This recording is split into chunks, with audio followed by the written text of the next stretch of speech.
¿Qué tal si estamos de pies? Y mientras los niños van pasando, yo quiero orar. Quiero orar por los enfermos. Quiero orar el propósito de Dios. Escucha bien. El propósito de Dios es que tú tengas salud. El propósito de Dios es que tú recibas tu milagro. Nos toca a nosotros creer. Nos toca a nosotros poner nuestra confianza en Dios. Yo no sé cuánto tiempo tú llevas luchando con tu enfermedad. Yo no sé cuánto tiempo tú llevas orándole a Dios. Pero yo vengo a decirte que el propósito de Dios es que tú seas sano y en el momento apropiado de Dios, Dios va a sanar tus rodillas. En el momento apropiado de Dios, Dios va a sanar tu espalda. En el momento Dios va a sanar tus pulmones. ¿Cuántos lo creen? Y yo quiero levantar una oración en este día. Dale ese aplauso fuerte a Dios.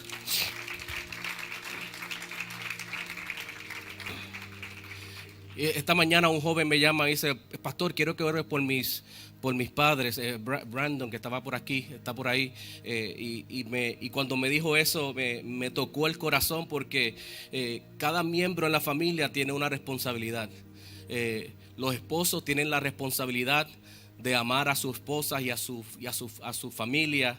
Las esposas tienen la responsabilidad de respetar y honrar a sus esposos.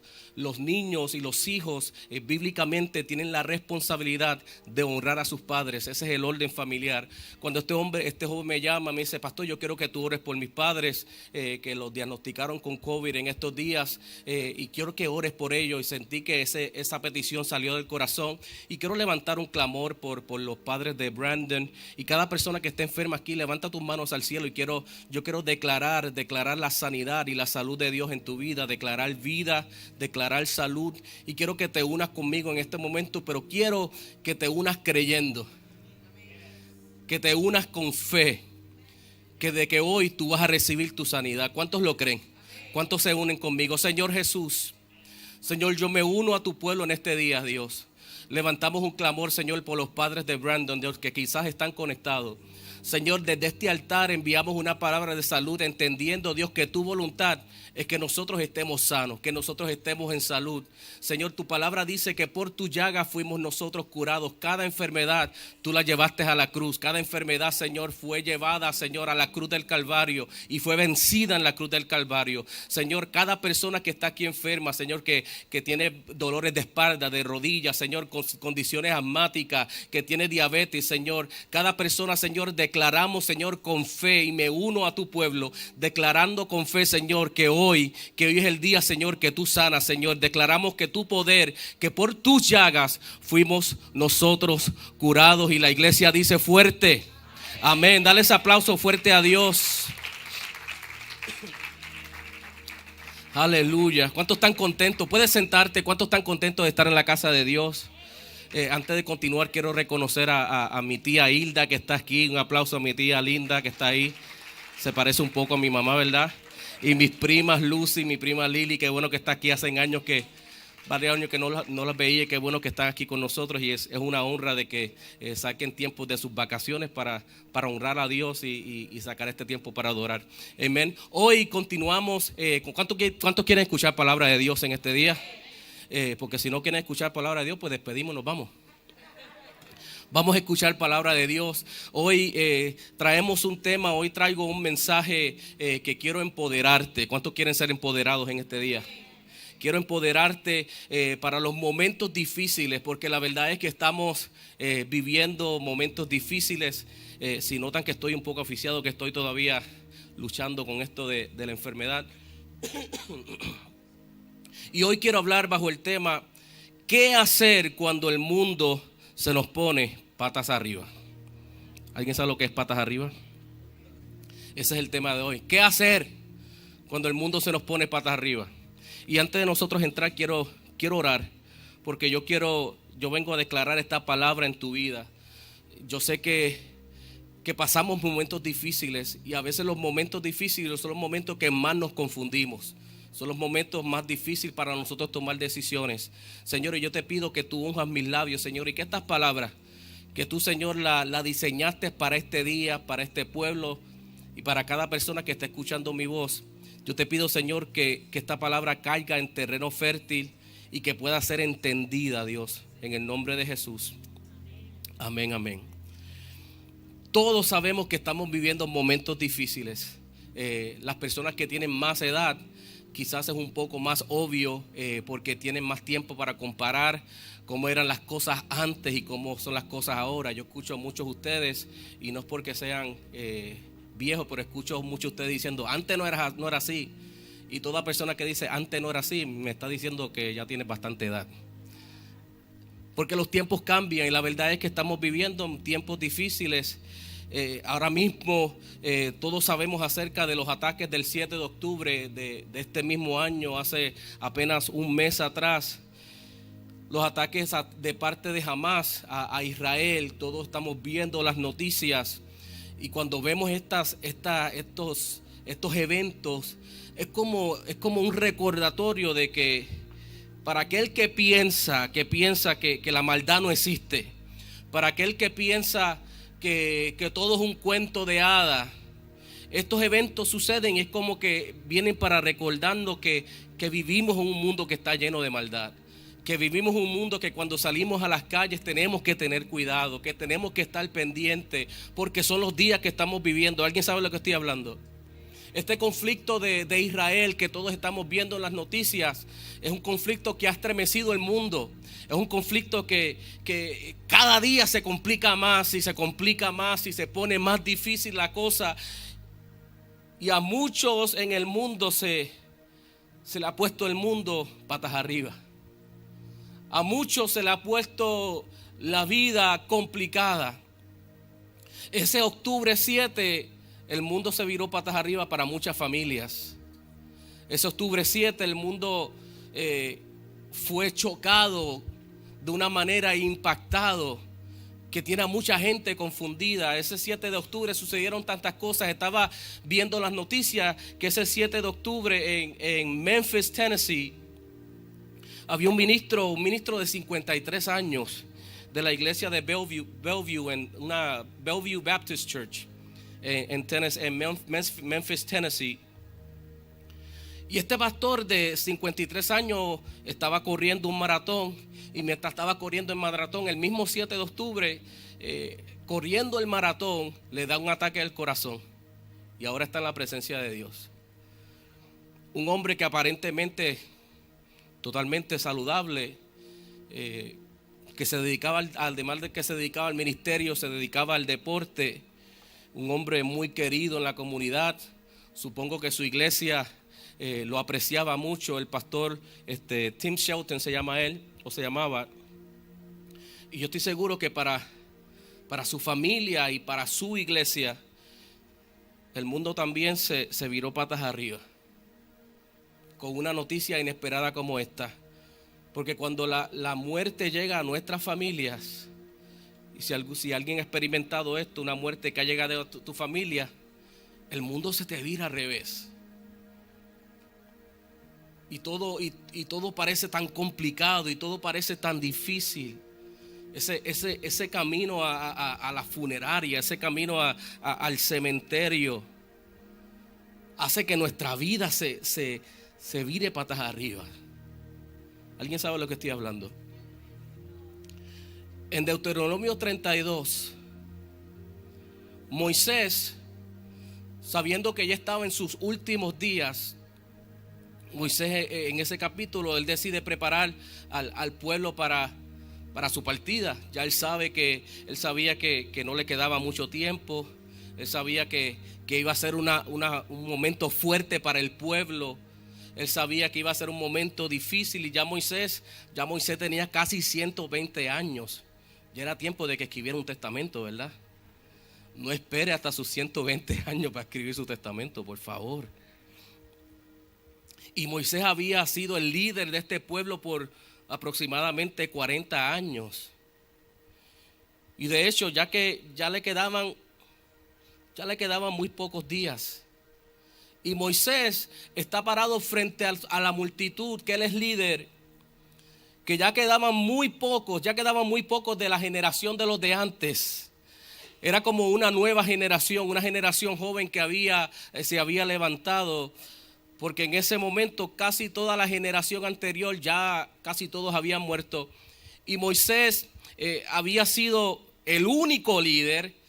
Moisés había sido el único pastor de esta gran congregación que el pueblo conocía. Y ya Moisés había designado quién iba a sustituirlo. Ya Moisés había señalado a Josué como el próximo líder. Y Moisés decide dejarle un mensaje al pueblo. Y no solamente al pueblo, sino que a Josué también, el líder. Quizás este iba a ser su último mensaje o su último discurso. Moisés quería dejarle unas palabras que le ayudara a Josué, que le ayudara al pueblo judío en su momento de dolor. Cuando Moisés sabía que el mundo estaba a punto de virarse patas arriba para ellos. Y Moisés comenzó en el capítulo 31 de Deuteronomio. Ves abriéndolo en tu Biblia ese capítulo. Moisés comenzó con una advertencia. Moisés comenzó una advertencia sobre lo que ellos iban a estar tentados a hacer en el momento difícil. Porque ya Moisés los conocía. ¿Cuántos son padres aquí? Que conocemos a nuestros hijos, ya sabemos cómo van a actuar. Y por eso buscamos los momentos para decir las cosas en el momento correcto. Y nos preparamos para las reacciones porque ya conocemos. Y Moisés conocía a su pueblo. ¿Por qué será que cuando el mundo se nos vira al revés? Yo no sé si tú te has dado cuenta, pero cuando el mundo se nos vira al revés, es como que el sentido común también se nos vira al revés. ¿Alguien sabe lo que estoy hablando? Se nos olvida quiénes somos, se nos olvida de dónde somos, se nos olvida lo que nosotros hemos profesado en los momentos difíciles, que el mundo se nos vira al revés con nuestras maneras de tomar decisiones. ¿Te puedo dar un consejo, iglesia? ¿Cuántos quieren un consejo? Nunca tomes decisiones permanentes en situaciones temporeras. Tus problemas son temporeros. Tu situación es temporera. Nunca tomes decisiones permanentes en situaciones temporeras. Nunca tomes una decisión importante cuando tú estás pasando en un momento de crisis. El momento de crisis no es momento para tomar decisiones, mas sin embargo es el momento que más decisiones queremos tomar. Es el momento que queremos comenzar a hacer cambios. Es el momento que queremos arreglar las cosas. Es el momento que queremos comenzar a hacer las cosas diferentes. Moisés, de la misma manera que yo conozco a la mayoría de ustedes, él conocía a su gente. Y esta gente, Moisés sabía que esta gente se iban a volver un 8. Moisés dijo, cuando yo me muera, cuando yo abra los ojos a la eternidad, este pueblo, yo sé cuál va a ser la reacción de ellos. Por lo tanto, Moisés dijo, déjame preparar algo. Déjame prepararlos a ellos para lo que viene. Porque yo sé que en el momento difícil se van a sentir como que el mundo se le viró patas arriba. Y yo quiero leer el capítulo 32. Este fue el discurso de Moisés. Y yo sé que es un poquito extenso y voy a tratar de leerlo lo más rápido posible. Aunque a veces el español me lengua la traba. Deuteronomio 32, 1 al 14. Deuteronomio 32, 1 al 14. Este fue el testamento de Moisés. Él sabía que le quedaban pocos días. Dice, déjame escribirle, déjame preparar a esta gente para su momento difícil, para su momento donde el mundo se le va a virar al revés. Deuteronomio 32, versículo 1 al 14 dice, la Nueva Traducción Viviente, dice, escuchen, oh cielo, y hablaré. Oye, oh tierra, las palabras que digo. Que mi enseñanza caiga sobre ustedes como lluvia. Que mi discurso se asiente como el rocío. Que mis palabras caigan como lluvia sobre los pastos suaves, como llovizna delicada sobre plantas tiernas. Proclamaré el nombre del Señor, qué glorioso es nuestro Dios. Él es la roca, sus obras son perfectas. todo lo que hace es justo e imparcial. Él es Dios fiel, nunca actúa mal. Qué justo y recto es Él. Pero ellos se comportaron de manera corrupta con Él. Cuando actúan con tanta perversión, ¿son realmente sus hijos? Son una generación engañosa y torcida. Es así como le pagas al Señor, pueblo necio y sin entendimiento. ¿No es Él tu Padre quien te creó? ¿Acaso no te formó y te estableció? Recuerda los días pasados. Piensa en las generaciones anteriores. Pregúntale a tu padre y él te informará. Averigua con los ancianos y ellos te contarán. Cuando el Altísimo asignó territorios a las naciones, cuando los dividió a la raza humana, fijó los límites de los pueblos según el número de su corte celestial. Pues el pueblo de Israel pertenece al Señor. Jacob es su posesión más preciada. Él lo encontró en un desierto, en un páramo vacío y ventoso. Lo rodeó y lo cuidó. Lo protegió como a sus propios ojos, como un águila que aviva a sus polluelos y revoltea sobre sus crías. Así desplegó sus alas para tomarlo y alzarlo y llevarlo a salvo sobre sus plumas. El Señor, Él solo lo guió. El pueblo no siguió a dioses ajenos. Él los dejó cabalgar sobre tierras altas y saciarse con las cosechas del campo. Lo nutrió con miel de la roca y con aceite de oliva de los pedregales. Lo alimentó con yogur de la manada y leche del rebaño y también con la grasa de los corderos. Le dio de los mejores carneros de Basán y cabras junto con el trigo más selecto. Bebiste el vino más fino, elaborado con el jugo de las uvas. Moisés le está enseñando y le está recordando al pueblo, antes de que entraran en su momento difícil, antes de que el mundo se les virara al revés, Moisés le está enseñando y recordando que siempre, siempre, siempre Dios está con ellos. Y alguien necesita escuchar esto hoy. Siempre, siempre, siempre Dios está contigo. ¿Por qué Moisés hizo esto? Porque Moisés ya los conocía. Ya Moisés conocía a este pueblo. Primeramente, Moisés sabía que para ellos, para ese pueblo, la opinión de sus padres era importante. Te dije ahorita que Moisés ahora le está hablando a una generación más joven. Ya los padres, la generación anterior, la mayoría habían muerto. Y Moisés sabía que la opinión de sus padres para esta juventud, esta nueva generación que se estaba levantando, él sabía que la opinión de sus padres directamente influenciaba la opinión de ellos. Moisés sabía que la debilidad del pueblo era, y esto te va a sonar muy familiar, te dije que Moisés conocía a su pueblo, y él sabía que la debilidad del pueblo era que tenían poca fe en Dios y mucha fe en ellos mismos. El mismo problema de los creyentes de hoy en día. Poca fe en Dios y mucha fe en nosotros mismos. Por eso Moisés, que siente la necesidad de recordarle a ellos quién es Dios, a quién ellos les sirve y recordarle lo que Dios puede hacer. ¿Cuántos saben que Dios puede hacer mucho?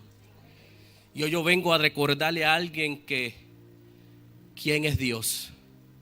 Hoy yo vengo a recordarle a alguien quién verdaderamente es Dios. Y hoy yo vengo a recordarle a alguien qué Dios puede hacer en tu vida. Nuestro Dios es un Dios todopoderoso. Nuestro Dios es un Dios que nada es imposible para Él. Nuestro Dios es un Dios que no hay nada que lo pueda vencer. Y hay tres cosas que Moisés quería y se encargó de que el pueblo entendiera. Tres cosas en este versículo. Y mi oración, mientras yo me preparaba con este mensaje y leí esta porción de Deuteronomio, mi oración es que, como dijo Moisés, que estas palabras de este mensaje que caigan en tu vida como ese rocío que cae sobre la grama. Mi oración es que este mensaje y que estas palabras de este día caigan sobre ti como ese rocío que provoca vida y que provoca crecimiento. ¿Cuántos están listos para recibir esa palabra? El versículo 2 que dice que mi enseñanza caiga sobre ustedes como lluvia, decía él. 3 cosas que Moisés quería que ellos entendieran y que yo necesito que tú entiendas en este día, porque quizás tú estás viviendo un momento donde tú te sientes que tu mundo está patas arriba, y quizás si no estás ahí, en algún momento tu mundo se va a sentir como que está patas arriba. Y yo necesito que tú entiendas 3 cosas que Moisés, primeramente yo necesito que tú entiendas quién es tu libertador. Moisés le habla y dice, yo necesito que tú entiendas quién es tu libertador. En el versículo 4, Deuteronomio 4 dice, 32:4 dice que Él es la roca. Alguien diga roca. Él es la roca.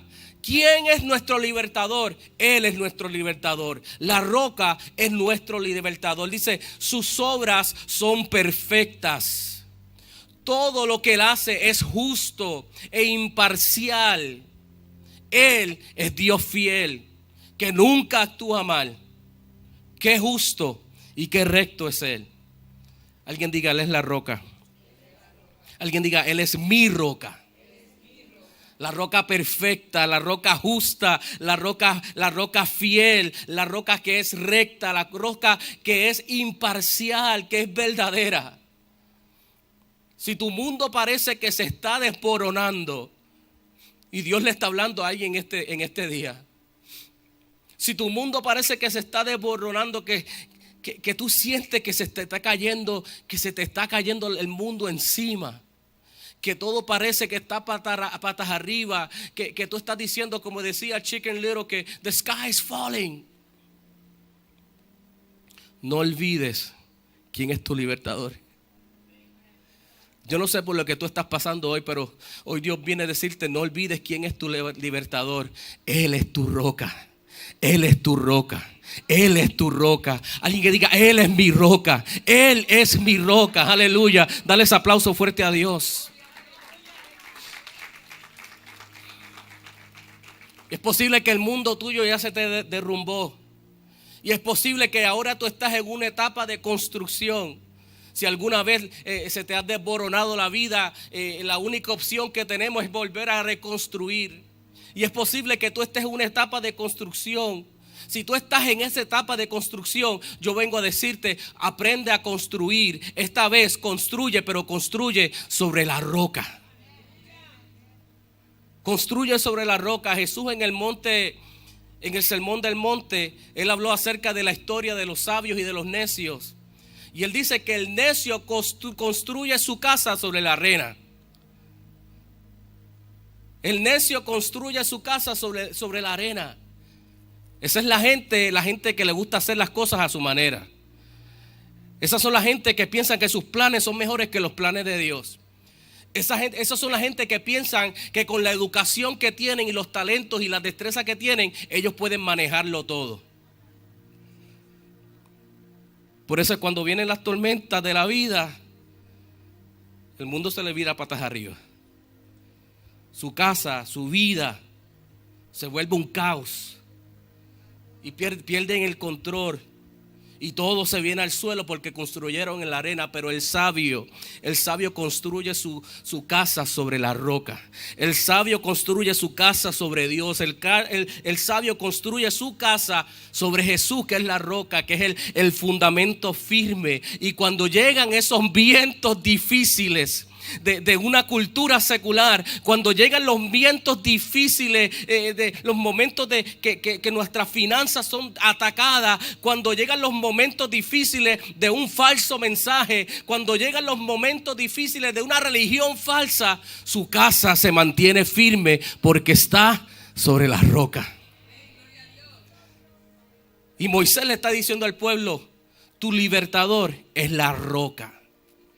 Y para los hijos de Israel, la roca, Dios, fue su libertador. La roca que fue Dios fue quien los sacó a ellos de Egipto. Los sacó, literalmente los sacó de la esclavitud para traerlos a la libertad. Literalmente los sacó de la esclavitud, los sacó de la opresión, los sacó de la miseria. Y yo tengo noticias para alguien en este día. Tú también tienes un libertador. Yo no sé por lo que tú estás pasando, yo no sé qué es lo que te está agobiando, pero yo vengo a decirte, yo no sé si tú estás en un Egipto, pero tú también tienes un libertador. Tú también tienes una roca que es tu libertador, que se llama Jesús de Nazaret. ¿Cuántos dicen amén? La Biblia dice que el Padre envió a su Hijo, dice que lo envió. Y Dios envió a su Hijo en el momento preciso. ¿Para qué? Para que nosotros recibamos la libertad. ¿Cuántos dan gracias por la libertad? Que nos libró de la muerte, que nos libra, nos sacó de la muerte para la vida, nos sacó del destino del infierno para que pudiéramos tener un destino en el cielo. Aleluya. Y Moisés quería que ellos aprendieran esto. ¿Quién es su libertador? Tú tienes que entender, en tu momento difícil, tú tienes que entender y recordar quién es tu libertador y de dónde Dios te sacó. En los momentos difíciles tú tienes que recordar que Dios fue el que te sacó de Egipto y te trajo a la libertad. No importando cuán difícil sea tu situación, hay un libertador que te sacó de la esclavitud. ¿Quién es tu libertador? Y Moisés necesitaba entender, número 2, necesitaba que ellos entendieran cuál era su defecto. ¿Cuántos saben que no somos perfectos? No sé si sabías, pero tú tienes defectos. Tienes defectos. La pregunta es, ¿cuál es nuestro defecto? Nuestro defecto es que nosotros somos pecadores. Romanos capítulo 3, versículo 12 dice, todos, alguien diga todos se desviaron, todos se volvieron inútiles. No hay ni uno que haga lo bueno, ni uno solo. Todos somos pecadores. Todos tenemos defectos. Sin la intervención de Dios, somos pecadores. Pero cuando leemos en Deuteronomio 32, mientras yo preparaba el mensaje y lo estudiaba, como que este capítulo me daba la impresión de que Moisés estaba tratando de captar la atención de una generación joven, porque él sabía de qué pata ellos cogían. Los padres saben lo que estoy hablando. Él sabía cuáles eran sus defectos. Él sabía cuál era la debilidad de esta generación que se estaba levantando. Y por eso en los versículos 5 y 7, lo voy a leer, dice, pero ellos se comportaron de manera corrupta con él. Moisés los conocía. Cuando actúan con tanta perversión, son realmente sus hijos, son una generación engañosa y torcida. Ya él los conocía. Pero Moisés dijo, como yo conozco la falla de estos muchachos, yo necesito recordarle quién es su libertador. Yo necesito que ellos entiendan que Dios es su libertador, que Dios es su roca, que Dios es el que los libra, el que los sacó de la esclavitud. Yo necesito que esta generación, que yo sé que a veces piensan un poco diferente, yo necesito que lo que ellos tienen, la libertad que ellos disfrutan, viene de Dios. Y por eso que le insiste en recordarle cuál es su defecto. Por eso es que insiste en recordarle cuál es su falta de este pueblo. Por eso es que insiste en recordarle cómo ellos han actuado a través de los años. Y Moisés, en sus últimas palabras antes de morir, Moisés está usando la historia de su gente, de su pueblo, para mostrarle el defecto del pueblo, para mostrarle la debilidad, para mostrarle su maldad, para mostrarle la mala costumbre que tenían de portarse mal. ¿Cuántos han leído la historia de este pueblo? Era una mala costumbre que tenían, ya era una rutina de pecar y ofender a Dios. Y Moisés insiste, dice, antes de yo partir, antes de que esta gente se le vire esto al revés, yo necesito recordarle cuáles son sus defectos. Para ellos, para este pueblo, lo normal era la corrupción. Lo normal para ellos, su segunda naturaleza, their second nature, era la desobediencia. Eso era su naturaleza, desobedecer, se le salían por los poros. El pecado, la desobediencia. Y mi pregunta es, ¿por qué Moisés insiste en recordarle sus defectos?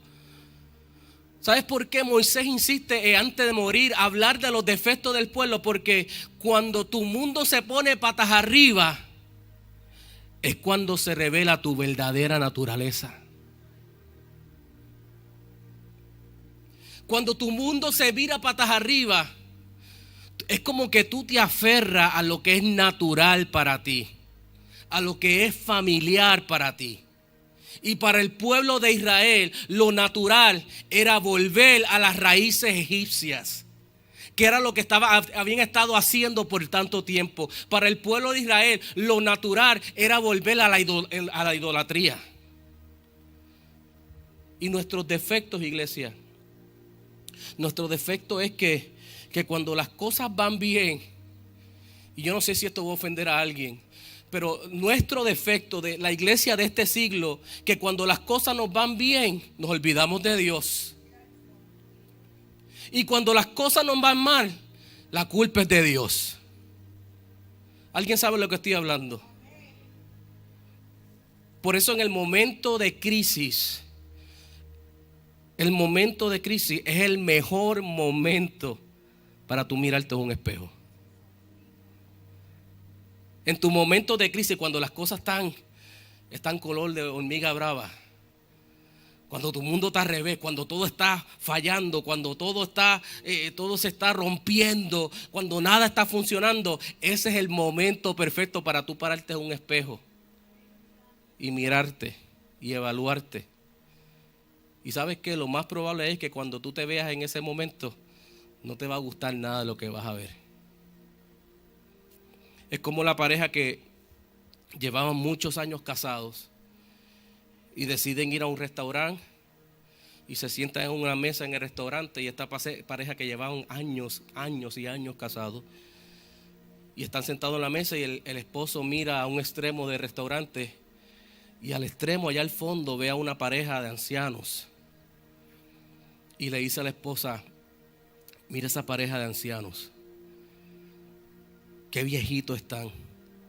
Parece que llevan tanto tiempo que ya no se hacen caso, ya no se muestran afecto. Y la esposa lo mira y la esposa dice: muchacho, eso es un espejo.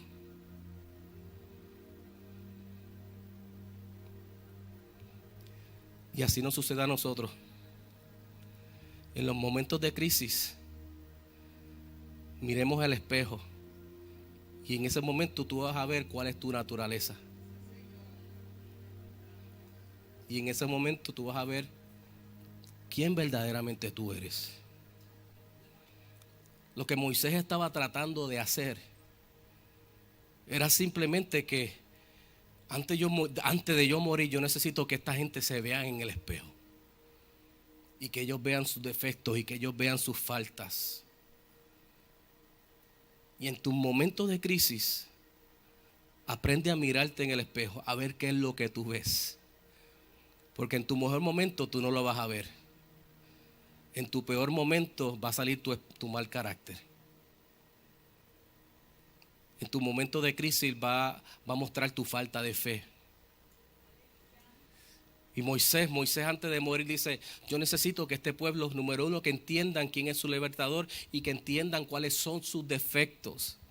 La única manera que tú puedes trabajar contigo mismo es conociendo cuáles son tus defectos.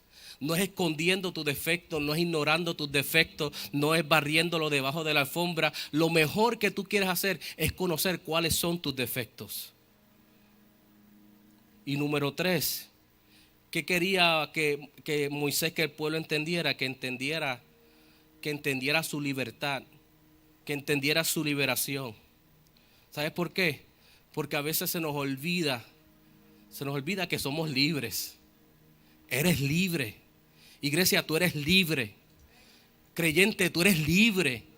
Tú que le sirves, tú eres libre. Ya tú no eres esclavo. Tú eres libre en Cristo Jesús. Y a veces le servimos a Jesús como si tuviéramos, y se nos olvida que tú eres libre. Tú eres libre. Mira el que está a tu lado y dile, tú eres libre. Somos libres. Y Moisés dice, antes que yo me muera, yo necesito que ellos entiendan que estamos en un desierto, pero somos libres.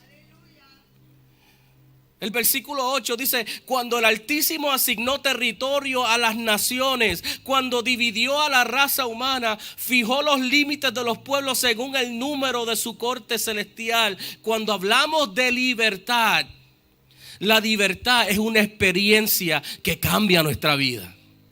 La libertad es una experiencia que cambia tu manera de ver las cosas. La libertad es una experiencia que cambia tu manera de trabajar con una crisis.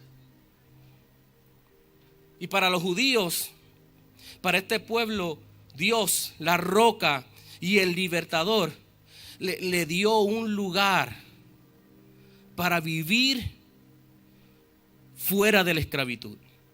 Dios, el libertador, la roca, le dio un lugar a ellos para vivir en cautiverio. Pero a veces nos enfocamos más en el desierto y en la situación que nuestra condición de libertad. ¿Alguien sabe de lo que estoy hablando? Moisés necesitaba que ellos entendieran el hecho de que Dios fue quien lo liberó. Que no fue Moisés. Porque a veces ponemos nuestra vista en el hombre. Y cuando ya el hombre no está, quedamos decepcionados. Y se nos olvida que no es el hombre, que es el Dios que está usando al hombre. Y Moisés simplemente fue el hombre que Dios eligió para que ellos recibieran esa libertad. Fue Dios que los sacó de Egipto. Es Dios que te va a sacar de la crisis. Es Dios que te va a sacar de la enfermedad. Es Dios el que te va a sacar de tu situación. Dios los sacó de Egipto de la nada, no tenían nada. Dios los sacó de la nada y los puso en algo. De manera sobrenatural. La liberación del pueblo judío fue algo sobrenatural. Si tu mundo, escucha bien, si tu mundo está patas arriba, prepárate, iglesia. Escucha bien, si tu mundo está patas arriba, prepárate porque pronto vas a ver lo sobrenatural de Dios.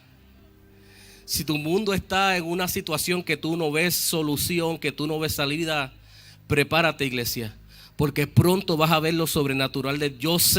Yo sé que quizás tú no ves salida, yo sé que quizás tú no ves solución, pero es precisamente en ese momento cuando no hay salida, cuando no hay solución, que hay una oportunidad para Dios mostrar lo sobrenatural de Él. ¿Cuántos están listos para ver lo sobrenatural de Dios? De la misma manera que estuvo con Moisés, así estará con nosotros. Nuestro Dios, el que está listo para obrar de manera sobrenatural. ¿Cuántos dicen amén? Lo mismo que Dios hizo con el pueblo de Israel, yo declaro que Dios lo hace contigo. Lo mismo que Dios hizo con la misma manera que los libró de manera sobrenatural, yo declaro que Dios lo hace yo no sé cuál es tu situación, yo no sé a quién Dios le está hablando en esta noche, pero yo vengo a declarar que en el nombre de Jesús tú vas a ver lo sobrenatural de Dios en tu situación. Dale ese aplauso fuerte a Dios. Ahí lo dice, Moisés se lo está acordando, le está diciendo a esta generación, yo necesito que tú entiendas lo sobrenatural, esto no tiene nada que ver conmigo. Yo estoy aquí hoy y mañana no estoy, esto no tiene que ver conmigo, esto tiene que ver con Dios y el propósito que Dios tiene con su pueblo. Y Moisés se lo dijo, Moisés le está diciendo a esta generación, entiendan bien el versículo 10 al 14, le está diciendo, mira lo que hizo Dios, Él lo encontró en un desierto. Dice, Él los rodeó y lo cuidó, Él los protegió, Él los guió, Él los alimentó. Él es el que protege, Él es el que alimenta de manera sobrenatural. Quizás tú no lo ves con tus ojos, quizás se te hace difícil palparlo, pero tienes que creer que de manera sobrenatural Dios lo hace. El versículo 12 lo dice claramente, Él es el que nos guía. El Señor dice, Él solo lo guió. Quiere decir que nuestro tiempo de dificultad, nuestro tiempo que el mundo se nos vira al revés, nuestro tiempo que nos sentimos tan confundidos que no sabemos si estamos haciendo lo correcto o no, tenemos que confiar que Él es el que nos guía. Él dice, solo el Señor, la roca, solo el Señor, el libertador, Él es el que nos cuida. Nadie más. No es tu trabajo, no es el cheque que tú recibes a fin de mes, no es el cheque que tú recibes semanalmente. A veces perdemos ese cheque que dependemos tanto de él y queremos volvernos locos. Y se nos olvida que nosotros no dependemos de un cheque, nosotros dependemos de la roca. Nosotros dependemos de Él. Nosotros dependemos del grande, del poderoso, el que nos cuida. Y nadie más, ni nada más. Pero el problema es, ¿sabes cuál es el problema, iglesia? Que tenemos más fe en nosotros que en Él. Pero la respuesta es poner nuestra confianza en Él. Cuando el mundo se nos vira para arriba, ahí Él está. Cuando la cosa se pone difícil, ahí Él está.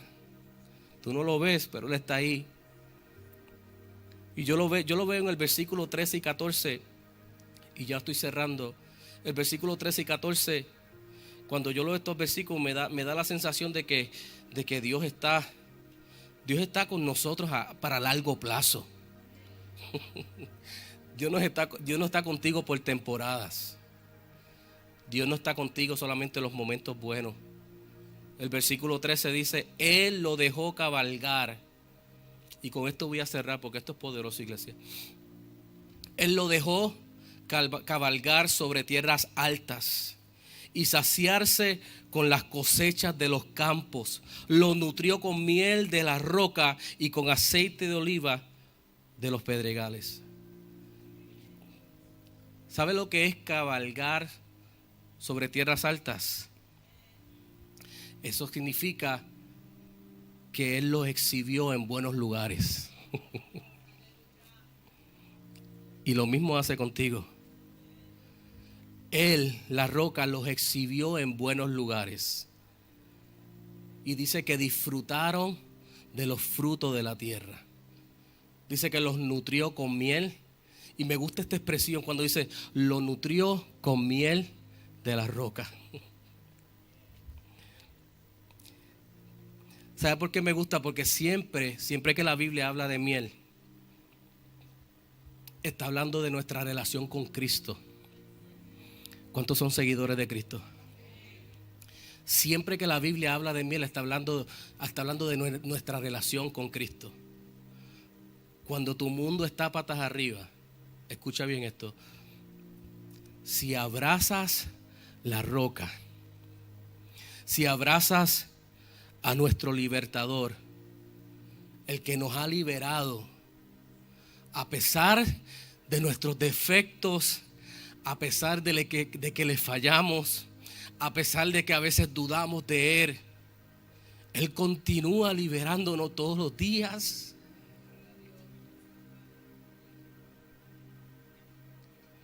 Entonces lo que sucede en el mundo físico ya no tiene el impacto que tenía antes en nosotros. Entonces la pérdida que tenemos ya no tiene el impacto que tenía antes nosotros. ¿Sabes por qué? Porque nosotros hemos encontrado miel en la roca.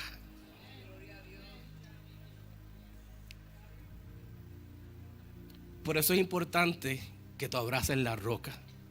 Por eso es importante que tú construyas sobre la roca. Porque esa roca es la que te va a alimentar esa miel. Esa roca es la que va a alimentar tu relación con Cristo. Y lo dejó cabalgar sobre tierras altas y saciarse con las cosechas de los campos. Y lo nutrió con miel de la roca. Si tú quieres ser nutrido con esa miel, ¿qué tal si estás de pies?